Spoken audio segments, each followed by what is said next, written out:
Hey, it's Jess from Head to Toe Health. This is an ant-ag for the psoas muscle, which is a hip flexor. So we're going to place a straight arm on the same side as the hip flexor that you're using, and your hand goes onto the leg, onto the thigh. You're going to pull back with your knee towards your chest at 20 to 30% of your strength. You're going to hold that for 6 seconds. This arm being locked in is going to hold that leg in position, so you add a tug of war between your hand and your leg. Just balancing in that position, 6 seconds, and then relax. And then you're going to push the foot down towards the floor. Okay, so use a flat foot rather than pushing with the heel or the balls of the foot. And push down for 6 seconds. You're going to activate glutes. You might get a little bit of hamstring pressure there. So this is going to be held for 6 seconds as well. Add again 20 to 30% of your strength, and then relaxing.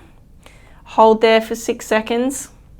That's one pair of the movement. So you're going to run through 3 pairs of that movement. So it's going to be pulling into your chest, rest, push the foot down to the floor, rest. You're going to repeat that 3 times, and you're going to do that whole sequence 3 times a day.